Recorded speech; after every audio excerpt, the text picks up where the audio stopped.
오늘 말씀은 말라기 3장 13절에서 18절 말씀입니다. 구약성경 제1장 1330조 말라기 3장 13절에서 18절의 말씀을 봉독하겠습니다. 여호와가 이르노라 너희가 완악한 말로 나를 대적하고도 이르기를 우리가 무슨 말로 주를 대적하였나이까 하는도다. 이는 너희가 말하기를 하나님을 섬기는 것이 헛되니 만군의 여호와 앞에서 그 명령을 지키며 슬프게 행하는 것이 무엇이 유익하리요. 지금 우리는 교만한 자가 복되다 하며 악을 행하는 자가 번성하며 하나님을 시험하는 자가 화를 면한다 하노라 하니라. 그때 여호와를 경외하는 자들이 피차에 말하네 여호와께서 그것을 분명히 들으시고 여호와를 경외하는 자와 그 이름을 존중히 여기는 자를 위하여 여호와 앞에 있는 기념책에 기록하셨느니라. 만군의 여호와가 이르노라 나는 내가 정한 날에 그들을 나의 특별한 소유로 삼을 것이요 또 사람이 자기를 섬기는 아들을 아낀같이 내가 그들을 아끼리니 그때 너희가 돌아와서 의인과 악인을 분별하고 하나님을 섬기는 자와 섬기지 아니하는 자를 분별하리라. 아멘. 2005년도 대학 입시 때 이야기니까 2004년 11월, 12월경에 일어난 일입니다. 잘 아는 집사님의 딸이 고등학교 3학년으로서 예고를 받았고 미술을 전공하였습니다. 그의 수시 모집에 응시를 하였는데 공교롭게도 지원한 대학이 같은 날 시험을 보게 되었습니다. 서울에 있는 이화여대와 수원에 있는 경희대학교에 지원을 하게 되었는데 날짜가 같은데 서울에 있는 대학은 10시에서 12시까지가 수험 시간이었고 수원에 있는 대학은 2시에서부터 시험 시간이어서 1시 반까지 입시를 해야 했습니다. 그런데 공교롭게도 수원에 있는 대학은 수시 모집에 정원이 3명이었는데 응시자도 3명이어서 수험장에 당도해서 들어가기만 하면은 합격이 보장되는 그런 경우였습니다. 그래서 근데 이제 문제는 서울에서 시험을 치고 12시에 나와가지고 1시 반까지 수원에 있는 대학교 입시를 해야 되는데 그걸 할 수 있느냐 그게 문제인 거죠. 그래서 가족들이 모여서 작전을 짰다고 합니다. 먼저 이제 이대에서 시험을 보고 그 학생 보고 제일 먼저 튀어나오라. 그러면은 사촌이 킥 오토바이를 중문 앞에 이게 준비해 있다가 얼른 태우고 서울역으로 달려갑니다. 서울역에는 어머니가 12시 30분 열차표를 사가지고 끊고서 기다리다가 딸 오면 딸을 얼른 태우고 가면서 점심 먹이고 그리고 수원역에 당도하면은 거기에 또 다른 사촌이 킥오토바이를 대기하고 있다가 그 학생을 뒤에 태우고 대학 앞으로 달려간다는 거죠. 그런데 만일에 혹시 조금 늦을지 모르니까 아버지가 대학 정문에 기다리고 있다가 우리 딸이 지금 보고 있으니까 좀 기다려달라고 머리 밀고 사정하려고 아버지가 거기서 기다리고 있고 그러다가 또 혹시 이것이 이제 사고가 생겨서 열차를 놓칠지 모르니까 양재 고속도로 입구에 승합차를 그날이 토요일이기 때문에 승합차를 대기해서 할머니를 비롯하여 가족 친지를 5명이 타고 있다가 그곳에 그 학생을 태우고 전용차선으로 달려가지고 그 이제 학교에 도착한다는 거죠.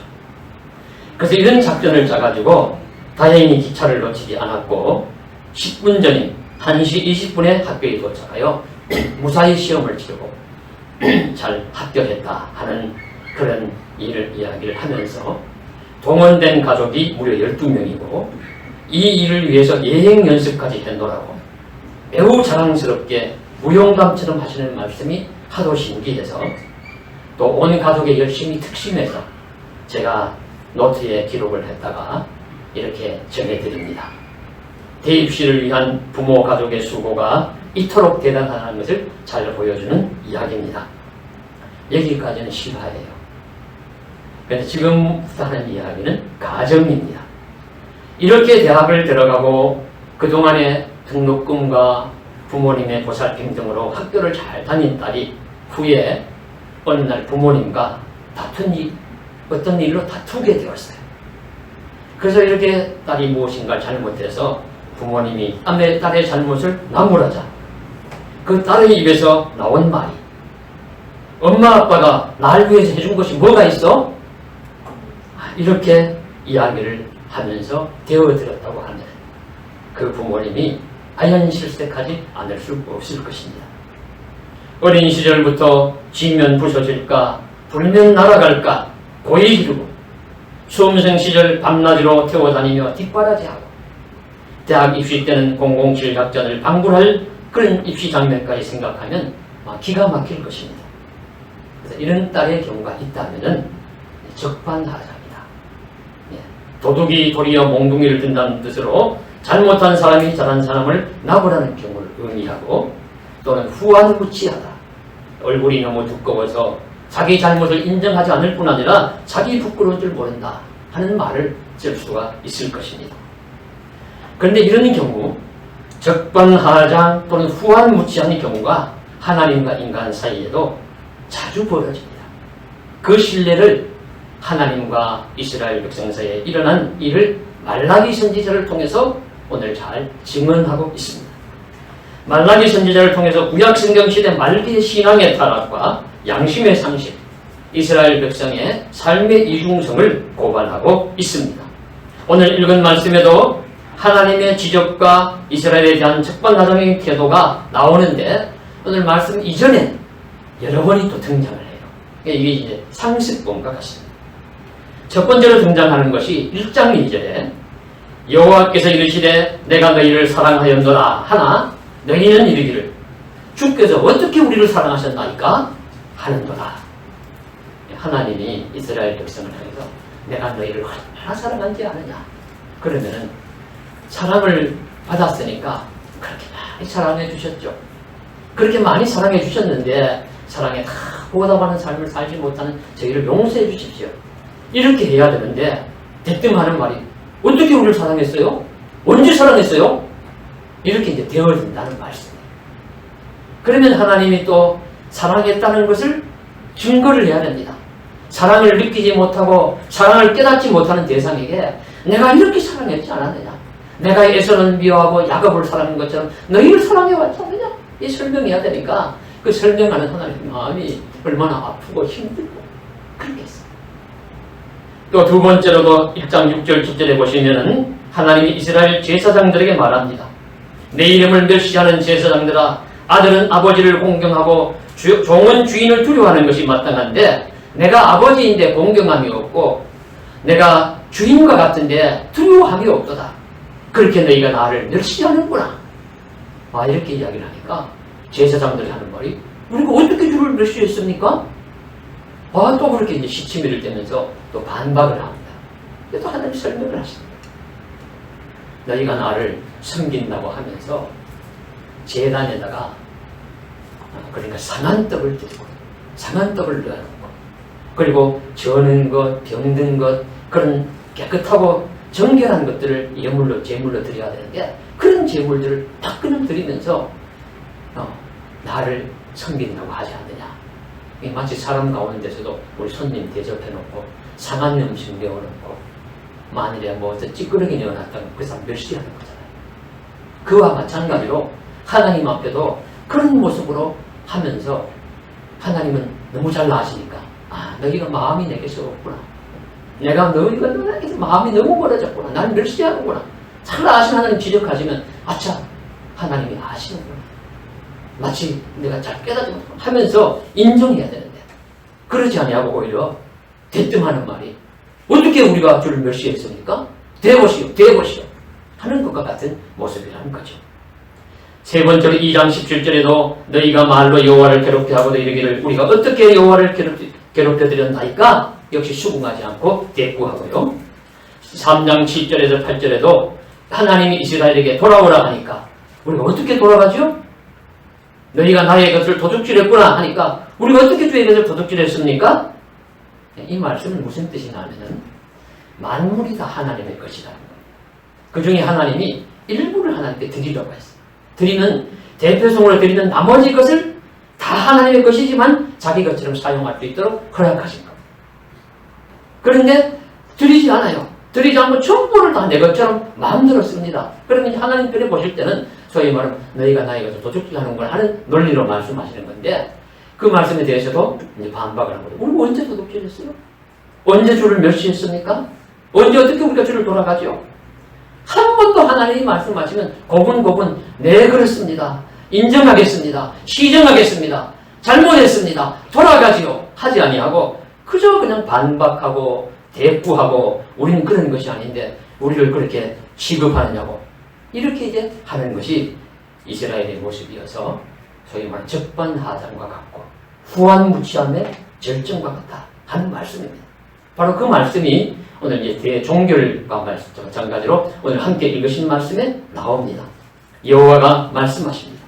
너희가 완악한 말로 너를 대적하고도 이르기를 우리가 무슨 말로 주를 대적하였나이까 하는구나. 또 인정하고 수긍하지 않아요. 그러면 이제 오늘날 그런 말이 자꾸 등장하죠. 팩트를 대봐라. 사실이 뭐냐. 하나님이 사실을 이제 제시를 하는 겁니다. 너희가 악한 말로 나에게 대적하지 않았느냐. 그렇게 하시면서 하나님이 이제 그들이 하는 말들을 들은 말을 이제 제시를 하는 겁니다. 팩트를 제시하는 거예요. 제시하시면서 뭐라고 말합니까? 그렇게 대적하면서 너희가 말하기를 하나님 섬기는 것이 헛되니 만군의 여호와 앞에서 그 명령을 지키며 슬프게 행하는 것이 무엇이 유익하리요? 이 말씀은 무슨 뜻이냐면 하나님 섬겨봤자 별장 그거야. 하나님 잘 믿어도 소용없어. 하나님 앞에서 죄를 슬퍼하고 회개해도 아무 소용도 없는 일이야. 이렇게 하면서 하나님 앞에 불신하는 겁니다. 하나님의 말씀에 대해서 왜곡하는 겁니다. 하나님을 하나님으로 인정하지 않는 겁니다. 우리 이제 가끔씩 믿음이 떨어질 때 그럴 때 있죠. 하나님 믿어 무슨 소용이 있어? 하나님께서 날 위해 해준 게 뭐 있어? 죄를 슬퍼한다고 슬피 우는 거 애통하는데 무슨 소용이 있겠어? 이렇게 이제 하는 소리를 하나님이 다 듣는다는 거예요. 다 들으신다는 거예요. 너희가 그렇게 말하면서 나를 대적하지 않느냐. 그러면서 이제 더 나아가서 이스라엘의 제사장들과 백성들이 이렇게 말을 합니다. 15절에 나오는 말씀인데요. 교만한 자가 복되고 악을 행하는 자가 번성하고 하나님을 시험하는 자가 화를 면하는 거다. 이것이야말로 하나님의 가르침에 대해서 정반대입니다. 하나님은 교만한 자가 벌을 받을 것이라 말씀하시고 악을 행하는 자가 멸망할 것이라 말씀하시고 있고 주 너의 하나님을 시험하지 말라고 말씀하셨습니다.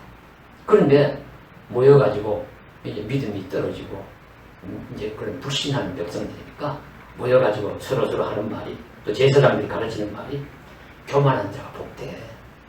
세상에 겸손한 자가 잘 되긴 뭐가 잘 돼. 교만한 자들 얼마나 잘 살아. 악한 자들 한번 봐. 얼마나 잘 살아. 눈이 튀어나올 정도로 살이 찌고 그러면서 막 이야기하는 거예요. 이야기하면서 이제 하나님 시험 한번 해봐. 시험에도 아무 벌도 안 받아. 아무 관계 없어. 참 반대로 이야기해요.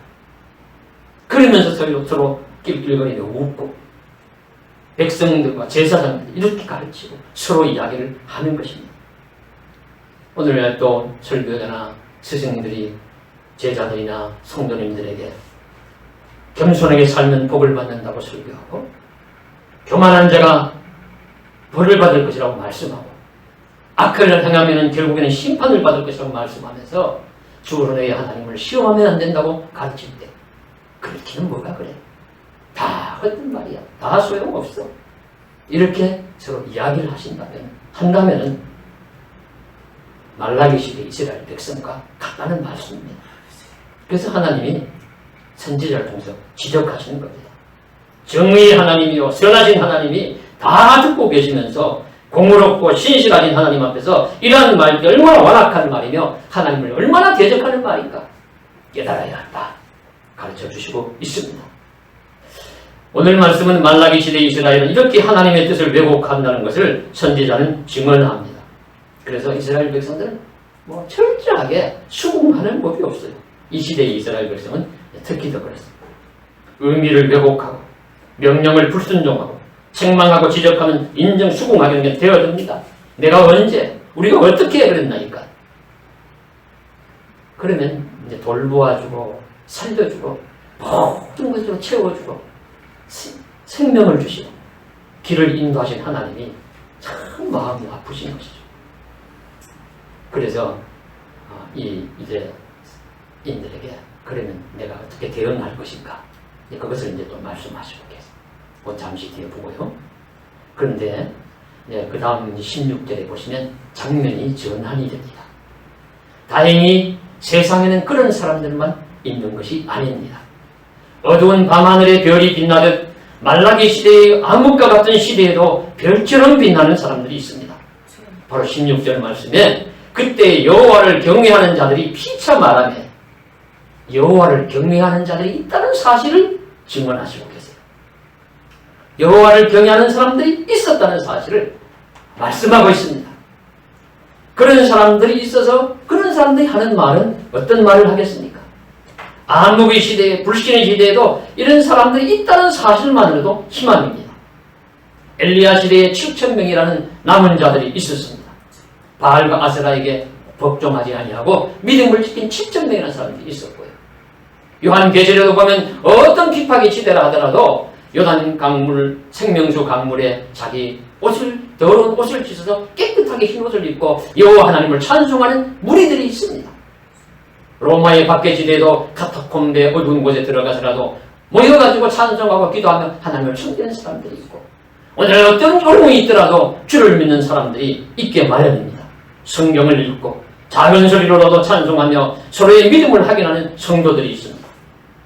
바로 하나님을 경외하는 자들이 말라기 시대에 저희 유대교의 총체적인 타락과 다수의 백성들이 불신앙하는 그런 자리에서도 모여서 믿음의 이야기를 나누면서 살아가는 하나님의 백성들, 하나님을 경외하는 사람들이 있었다는 사실을 우리가 말씀 속에서 바라보게 됩니다. 세상은 그런 곳입니다. 아무리 믿음을 잃는 자가 많고 세속의 것을 들고 자랑하며 창조주 하나님을 왜곡하고 불신한다 하더라도 주님을 믿는 사람들은 이곳저곳에 남아 있습니다.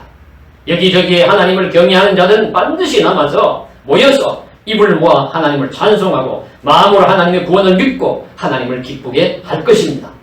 우리도 여기에 속한 사람들이 되어야 합니다. 우리도 이처럼 여호와를 경외하는 사람들이 모임에 들어서 그들의 하는 말과 그들의 행하는 삶에 함께하며 살아가서 진정으로 믿음과 복된 길을 걸어갈 수 있기를 주님의 이름으로 간절히 소원합니다. 오늘 말씀을 읽으면서 특히 눈에 들어온 구절들이 있습니다. 그 구절 중에 하나가 16절 중반부에 보시면 이런 말씀이 나옵니다. 그때 여호와를 경외하는 자들이 피차에 말하며 여호와께서 그것을 분명히 들으시고 여호와께서 분명히 들으시고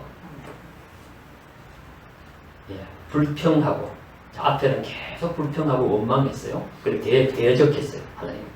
그런 말씀도 들으시지만은 하나님이 하나님을 경외하는 자들이 하는 찬송과 기도와 감사와 그런 소리도 분명히 들으신다는 말씀을 하고 있습니다. 여호와를 경외하는 사람이 무슨 소리 하겠어요? 찬송하고 감사하고 위로하고 그런 말 하잖아요. 그러니까 찬송하고 기도하고 위로하고 생명의 말을 나눌 때 하나님이 그 말을 내가 분명히 듣는다. 분명히 듣는다. 말씀하시고 있습니다. 세상에서는 우리 사람들은 주로 자기가 듣고 싶은 말만 듣죠. 그러나 하나님은 이쪽 저쪽의 말을 다 들으십니다. 앞에서 꼬박꼬박 대꾸하며 되어들듯이 하는 백성들과 제사장들의 불신의 말, 대항의 말도 들으시지만은 그러나 하나님 앞에 간구하고 부르짖고 감사하고 찬송하고 위로하고 하는 말씀도 하나님은 잘 들으십니다. 인간의 언어를 하나님은 빠짐없이 들으십니다. 다 들으시는 하나님입니다. 그래서 듣는 하나님, 하나님이 듣다, 하나님의 들으심이라는 말씀이 성경에 많이 나옵니다. 하나님이 다 들으십니다. 오죽하면은 지금 저기 아랍인의 선조라고 생각하는 하갈과 이스마엘이 광야에 가서 방성대국 통과할 때 하나님 그 음성도 듣고 그들을 살려주셨습니다. 이스라엘 백성들이, 광야 이스라엘 백성들이 조금만 어려움이 오면은 하나님을 원망하고 탄식하고 하나님 앞에 그냥 저주하면서 또 막 불평합니다. 우리를 죽이려고 광야에서 죽게 하려고 이것까지 몰아내었느냐. 하나님도 다 들으신다고 하셨어요. 그들이 애굽에서 고통받을 때 신음소리도 하나님 들으셨어요. 단체로도 하는 말도 들으시지만 개인적으로도 우리 한나와 같은 작은 여성이지만 간절히 주의 앞에 중얼거리며 기도할 때 그 기도도 들으십니다. 신약시대의 시므온과 안나와 같이 예루살렘 성전 주변에 있으면서 메시아를 만나는 소원을 가졌던 그 기도 소리도 들으십니다.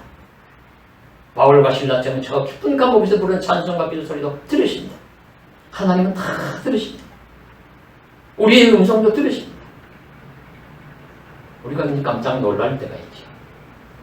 가끔씩 사람들 앞에서 실수를 할 때도 많이 있지만 혼자 중얼거리며 이야기할 때가 있습니다. 감사의 말도 할 때 있지만 불평과 저주 말을 할 때도 있어요. 그러나 그때 어느 날 갑자기 그게 딱 이루어지는 겁니다. 깜짝 놀라요. 하나님이 그때 내 하는 이 소리를 들으십니까? 내가 했던 그 부정적인 말에 들으시고 나를 오늘 이렇게 내가 꼭 그 일을 당하게 하시는가? 이런 이제 두려움이 있어요. 그래서 우리 민수기 14장에 보시면은 하나님 말씀하십니다. 너희가 말한 것을 내가 들은 대로 너희에게 행하겠다 하는 말씀처럼 하나님은 다 들으십니다. 그래서 이 하나님이 분명히 들으신다는 이 말씀이, 그러나 이것이 우리에게 두려움과 아픔과 고통만이 아니라, 만일에 우리가 들으시는 말씀 속에 부정적인 말만 들으신다면 우리가 두려움과 고통에 빠지겠지만, 그러나 우리가 감사하고 기도하고 찬송하고 위로하고 하나님 앞에 영광도 돌리잖아요. 그 말씀도 들으시니까 이 들으신다는 이 말씀이 우리에게 소망이 되어야 되고, 우리에게 평강이 되어야 하고, 우리에게 은혜가 되어야 하고, 우리의 삶에 복이 되어야 될 줄로 믿습니다. 그래서 하나님은 우리 사람들의 말을 들으시고 그것에 상응하는 결과를 내놓으십니다. 일종의 심판이죠. 그래서 이제 오늘 말씀해 보시면은 하나님을, 여호와를 경외하는 자들에게 어떻게 하실 것인가를 말씀에서 가르쳐 주시고 있습니다. 그 말씀해 보시면은 내 이름을 경외하는 자들, 하나님을 경외하는 자들을 그들이 하는 말을 분명히 들으시고, 여호와를 경외하는 자와 그 이름을 존중히 여기는 자를 위하여 여호와 앞에 있는 기념책에 기록하셨느니라. 첫 번째가 하나님의 기념책에 기록하셨다. 하나님은 기념책에 사실 기록하지 않으셔도 다 기억하시는 분입니다. 전지전능하신 분이니까. 그런데 이 말씀의 표현은 무엇이냐면 기록하여서라도 잊지 않는 것이 꼭 기억하겠다. 내가 정말로 기억하겠다. 그런 말씀이죠. 우리 사람은 자꾸 잊어버리지 않습니까? 그래서 저도 할 수 있으면 기록을 잘 하려고 해요. 그래서 수첩에 노트에 어떻게 하든지 기록을 하려고 하는데, 그러나 그럼에도 불구하고 빠뜨릴 때 있고 무슨 일이 일어나면 그랬던가 이랬던가 우리는 잘 잊어버립니다. 하나님은 잊어버리시지 않는 분이지만은 하나님의 생명책에, 하나님의 기념책에 기록하신다는 말씀은 그만큼 내가 잊지 아니하겠다. 그렇게 말씀하시면서 그 다음에 나오시는 말씀을 보시면은 기념책에 기록하셨느니라. 만군의 여호와 이르노라. 내가 정한 날에 그들을 나의 특별한 소유로 삼을 것이요 사람이 자기를 섬기는 아들을 아낀 같이 내가 그들을 아끼리라. 하나님의 특별한 소유로 삼으시겠다. 보배, 보배처럼 삼으셨다. 자기 아들을 아끼는 것처럼 그렇게 아껴주시겠다. 허투루 보시지 않으세요. 가볍게 취급하지 않으세요. 우리가 이제 사람 앞에 또 가볍게 취급을 받는다거나 그러면은 기분이 별로죠. 그런데 하나님이 기념책에 기록하시고 내가 특별한 소유로 삼고 내가 너를 아낄 것이다. 그만큼 깊이 신중하게 대우해 주시겠다는 그런 말씀을 오늘 말씀 속에서 해주시고 있습니다. 바로 하나님 여호와를 경외하는 사람들이 하나님 말씀을 들으시고 그 말씀대로 행해주신다는 그런 뜻입니다. 그런데 반대로 하나님 말씀을 듣지 않는 자는 어떻게 하시겠습니까? 그들은 하나님의 말씀을 왜곡하고 불신하고 대꾸만 했어요. 아까 보신 정반대로 말씀입니다. 정반대로 말씀해서 여호와를 존중하면 복을 받는데 존중하면 무슨 소용이 있어? 저주하는 자들이 잘 돼. 악을 행하는 자들이 잘 돼. 이러면서 막 잘못 가르치니까 그런 자들을 대해가지고는 하나님이 어떻게 하실 것이냐? 하나님이 내버려 두시는 거죠. 하나님이 내버려 두실 것. 내버려 두실 것. 로마서 1장에 보시면은 내버려 두실 것. 이것도 재앙이고 심판이고 저주와 같습니다. 우리 사랑하는 자녀라 할지라도 부모의 하는 말마다 대꾸하고 마늘에 그리고 하는 말마다 듣지 아니하고 그저 그렇게만 살아가면 부모가 하나 안 되면 그러면 너 하고 싶은 대로 한번 살아봐라. 내가 책임은 내가 안 진다. 너 하고 싶은 대로 한번 살아봐라. 내가 책임은 안 지고 날 원망은 하지 말아라. 이런 이제 부모의 마음이 있는 것처럼 하나님도 로마서 1장에 보시면 하나님이 그들을 상실한 마음 가운데 내버려 두사 그들을 상실한 마음 가운데 내버려 두사 합당하지 못한 일을 하게 하셨으니 그러니까 내버림을 받은 인간들이 하나님이 특별히 벌 주려고 애쓰실 필요도 없어요. 그냥 내버려 두면은 그들이 자기들끼리 죄를 짓고 자기들끼리 싸우고 자기들끼리 죽고 그러면서 지옥 같은 세상을 살아가면서 벌을 받는 겁니다. 그것이 이제 로마서 1장 후반부에 나와요. 온갖 불의와 죄악이 세상 속에 나타납니다. 그와 같은 것이 하나님의 형벌이죠. 그래서 오늘 18절 말씀의 마지막에 보시면 그때의 너희가 돌아와서 의인과 악인을 분별하고 하나님을 섬기는 자와 섬기지 않는 자를 분별하라. 돌아와서 쓸 때 하나님이 다시 모으실 때 그 어느 시기가 되면 평소에는 알곡과 가라지가 섞여서 잘 몰라봤지만 그때가 되면 완전히 너희는 알도록 분별할 거다. 하나님의 말씀을 듣고 지키고 말씀을 사랑하고 하나님을 사랑하면서 그런 긍정적이고 복되고 아름답고 신실한 찬송과 기도의 말을 하는 자와 불신과 저주와 원망과 그리고 대꾸만 하는 자와 완전히 이렇게 갈라질 것이라는 것을 말씀하시고 있습니다. 분별해낼 것이다. 사필 규정의 메시지죠. 결국에는 만사가 정으로 돌아간다는 말씀처럼 하나님을 경외하는 자들은 영광과 존귀와 평강이 있을 것입니다. 로마서 2장 10절에 나오는 말씀입니다. 잠언서 22장 4절에는 잠언 말씀처럼 여호와를 경외함의 보응은 재물과 영광과 생명이라 말씀하고 있습니다. 그러나 진리를 따르지 않고 불의를 따르며 선한 말이 아니라 악한 말로 하나님을 모욕하는 자들은 진노로 대하셔서 환난과 곤고함이 있을 것입니다. 로마서 2장 8절입니다. 우리는 하나님을 경외하는 자가 되어서 재물과 영광과 생명을 받는 그 말씀대로 이루어지고 영광과 존귀와 평강의 삶이 이루어지는 은혜의 복된 길을 걸어갈 수 있기를 주님이 이루어 간절히 소원합니다. 이런 말씀들을 통해서 오늘 말씀을 하나로 메시지로 정리를 하겠습니다. 우리들에게 적반하장이나 후한무치하지 말라는 것이죠.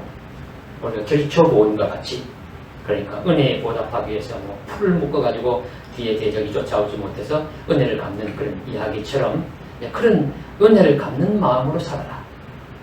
하나님의 은혜를 많이 베푸셨어요. 은혜를 갚는 마음. 그러니까 배은하는 은혜에 배반하는 삶을 살지 말고 보은하는 삶을 살아라 하는 말씀을 오늘 우리들에게 해주시는 줄로 믿습니다. 그래서 하나님을 잘 숨기고 하나님을 경외하고 하나님을 숨기는 아름다운 복된 말을 하면서 그저 이스라엘의 말라기 시대의 불신백성이나 제사장들처럼 하지 말고 하나님의 은혜를 저버리지 말고 살아갈 것을 하나님 우리들에게 말씀해 주시고 있습니다.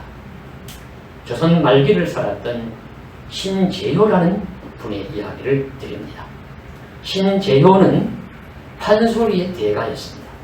원래 판소리는 17세기에 생겨났다고 해요. 우리나라에 생겨나서 이제 명맥을 이어가지고 오는데 이것을 우리나라의 노래로 만든 장본인이라 할 수 있는 분, 판소리의 이론자요 작곡가인 유명한 대가인 신제효라는 분이 윗대의 재산도 많이 물려가는 부자이기도 했고 마음에 긍휼이 많은 사람이기도 했다고 합니다. 그가 살던 경자년에 큰 흉년이 들었어요. 사람들이 여기저기서 먹을 것이 없어서 굶는다 하는 소식을 들으니까 자신의 곳간을 열었어요. 곳간을 열고서는 자, 양식이 없는 사람들은 집에 있는 어떤 물건이든지 가지고 와서 바꾸어 가시오. 그러면 돈을 원하면 돈을 드리고 양식을 원하면 양식을 드립니다.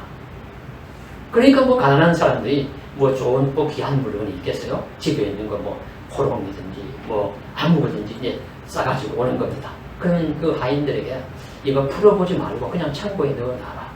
그래서 가져온 사람들의 마음을 다치지 않게 배려하는 그런 이제 마음이 넓은 사람이었다. 그런데 소문이 났습니다.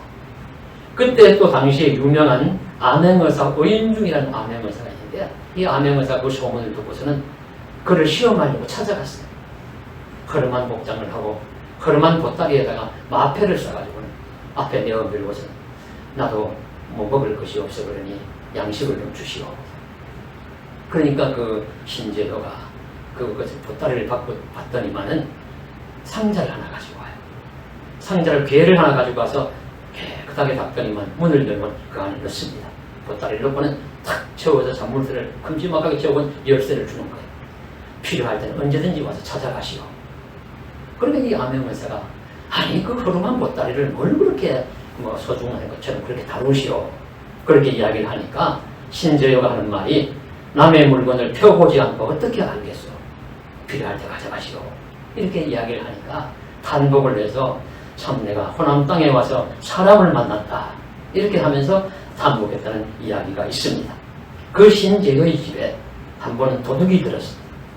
그러니까 신제요가 그 도둑을 보고서 내가 100냥을 줄 테니까 가서 바르고 열심히 살아라. 그렇게 했더니만 그 도둑이 고맙다고 인사를 하면서 영겁부한 후에 돌아가서 정말로 바르게 열심히 살았어요. 그리고 그 후에 돈을 모아가지고 100냥을 또 갚으려고 찾아왔습니다. 이때 신제요가 하는 말이 명언입니다. 사람이 천하보다 귀한 복 100냥으로 마음이 변하여서 잘 살아가니 내가 오히려 감사하고 그 돈으로 열심히 사시오 하면서 돌려보냈다는 이야기입니다. 정말 아름다운 이야기가 아닙니까? 무릎치며 감동한 이야기입니다. 저는 이 이야기를 읽으면서 여기에 예수님만 중간에 주님만 들어가 있으면 이 기독교의 사랑의 이야기고 은혜에 대한 이야기예요. 이 이야기 속에 예수님만 들어가면 기독교의 사랑과 은혜, 보은의 이야기를 너무 잘 보여준다고 할 수 있습니다. 사랑을 베풀고 은혜를 베풀고 한 것이 그것을 똑같이 가져와서 내게 갚는 것이 보은이 아닙니다. 그보다 더 진정한 보은은 그 액수를 가지고 와서 갚는 것이 아니라 돌아가서 준 뜻대로 바르게 살아가는 것입니다. 도둑은 감동받고 가서 바르게 살았어요. 그 보은 진정으로 그것이 은혜를 갚는 일이었습니다. 그래서 은혜를 갚는 자는 100냥을 가져와서 갚는 것보다도 돌이켜 잘 살아가는 것이 진정한 뜻이 이루어지는 것이고 그것은 은혜를 베푼 자의 뜻이 이루어지는 것입니다. 그것이 더 기쁜 것입니다. 탕자의 아버지가 탕자가 아버지께 가져간 재산 허랑방탕을 다 모아가지고 가지고 왔기 때문에 아버지가 기뻐하는 것이 아니지요. 돌아왔기 때문에 기쁜 것입니다. 돌아왔기 때문에 기쁜 것입니다. 앞으로 잘 아버지 품 안에서 잘 살아갈 소망이 있으니까 아버지가 기뻐하신 것처럼 하나님도 우리에게 바라시는 것이 무엇입니까?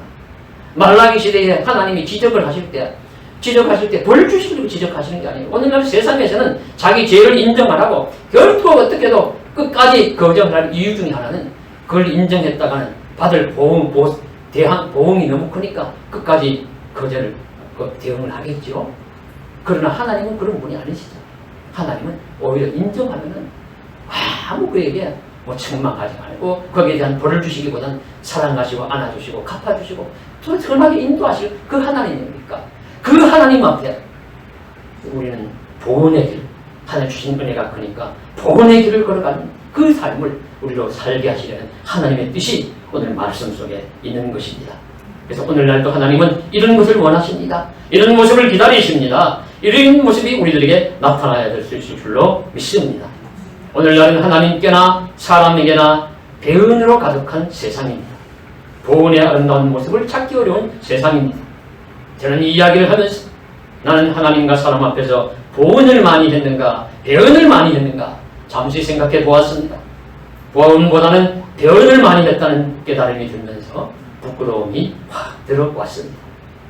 그렇지만은 성도 여러분은 어떠신지요?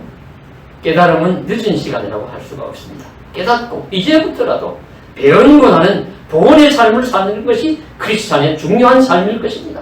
배은의 삶은 하나님의 말씀에 순종하지 않고 대꾸하면서 불순종하는 삶이요, 헛되고 무익한 말로 하나님을 불신하는 삶입니다.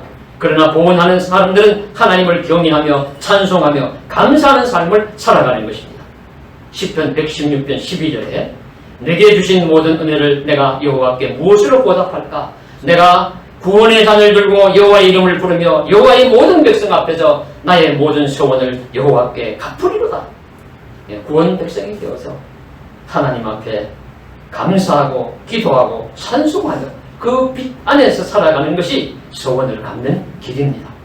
데살로니가전서 5장 16절 잘 아시는 말씀.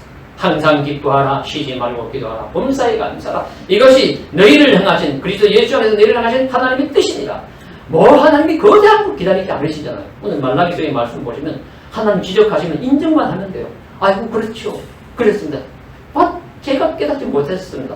그리고 돌아오면 되는데 그거 끝까지 내 의를 자기 의를 주장하려고 반항하고 대꾸하고 하면서 돌아오지 않는 불신과 불신앙이 결국은 큰 멸망과 저주와 그런 심판의 삶을 살아가게 될 것이고, 그러나 인정하면서 여호와를 경외하면서 살아가는 그 삶, 항상 기뻐하고 쉬지 말고 기도하고 범사에 감사하며 살아가는 그 삶을 살아가면 하나님 기뻐하시고 감사하시고 우리를 더욱더 큰 은혜와 복된 길로 인도해 주실 줄로 믿습니다.